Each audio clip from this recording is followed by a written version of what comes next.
In today's video, we're going to cover the easiest ways to get images into your Gatsby project. So Gatsby is actually really well known for its really awesome image ecosystem, all sorts of cool plugins, and we're definitely going to get to that right after this video. But for this one, I want to just stick to the topic of, what's the quickest and easiest way to get images into your project. So let's get straight to that.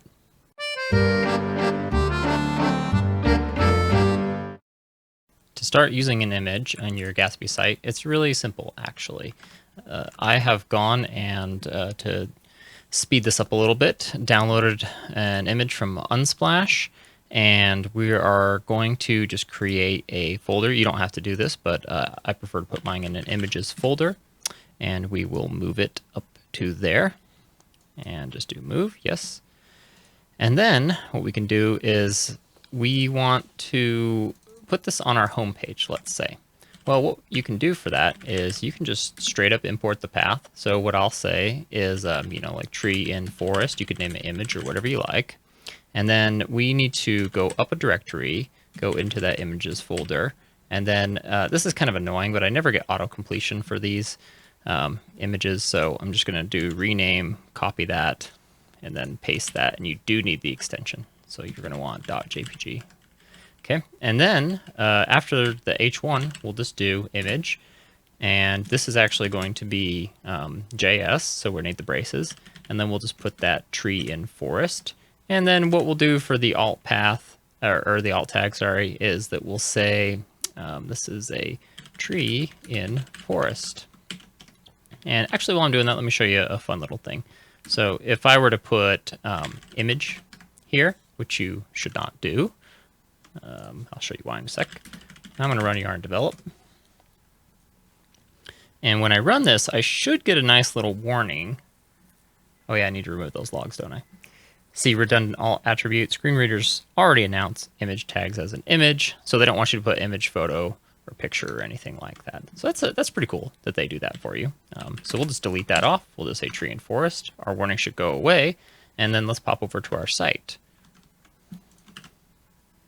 So we load that in, and we get this humongous image. Wow, okay. And for good measure here, let's go ahead and attribute that. So thank you, vterzy. I hope you said your name right. We're going to add that into our code real quick, and we can just go right here and paste that. And then that's going to be terrible, so I'm just going to do a format real quick. I don't know why my format on save isn't working, but here we go. And come back over here, and that should have auto-populated photo by, and then it's got some, attribution links there. All right, well, this is a huge image, and I picked this for a reason. One, it's pretty cool, but also I wanted the large image size for this video and the next to start talking about proper image sizing. But for now, you can see that we have an image on our page pretty simply, and that's not the way that I mentioned in the intro that Gatsby, normally makes images really look awesome and do all that progressive loading stuff. But if you just happen to want to bring in an image, you can do that pretty simply by just importing it straight up in the file. Now, what this is doing is it's because Gatsby uses Webpack under the hood, and that, with their setup, allows you to import anything, in a JS file, and then you can use that as the path, because that's essentially what you're importing, is the path to that image once it all bundles up and compiles and puts everything in the right place. Okay, I think what we'll first do is we're going to add a real quick style here. We're going to add a max width to this, and I'm going to say like 600, because that is huge. Okay, and that's a little bit better, huh? And then this attribution, I suppose we could wrap this whole thing in a p tag. Why won't you format? We'll fix that later. Just so it goes underneath there. Okay, that's a little bit better. It really doesn't get to shine at 600. Okay, now in a future video, we'll be doing more about styling and the various ways to do that, so don't worry about that right now. What I want to show now is that the next step here is you can actually bring this in through GraphQL as well, if you don't want to just do it, directly for whatever reason, or you want some of the data from the files. we can head on over to our Gatsby config. And you remember we had a Gatsby source file system for just all of our data, the page data. So what I can do is actually copy this whole thing here. Oops. And we can do another Gatsby source file system. This is the way that it's intended to be used. And we're going to make this source, images. Got ahead of myself. And what we'll do now to distinguish them is we'll put this little name attribute that they recommend, and we'll just call this data, and then we'll do this one, and then this name attribute will be images. Okay, you get to see that in a moment. So now what I want to do is show that if we were to, actually we just updated our config, so I'm pretty sure we're going to have to restart the server. I swear they've fixed that, but you know, I'm an old timer now, I guess, in Gatsby.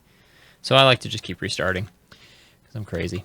Okay, so now, oh, well, that's nice. Thank you for doing that. But I actually want GraphQL. So we're here in our trusty graphical. And let me bump that up a couple notches for you. Let's see. Well, now what we want to do is go ahead and take a look at all file again. And we'll just go straight to node. That's all I want. And let's look at the relative path and probably the extension or ext. We'll do the absolute path as well. And I think that's all we'll need for now. Okay, so now you can see that we have our page data files, the markdown and all that, the page data.js and all that, but we also have this image that it's brought in here, and that's pretty cool.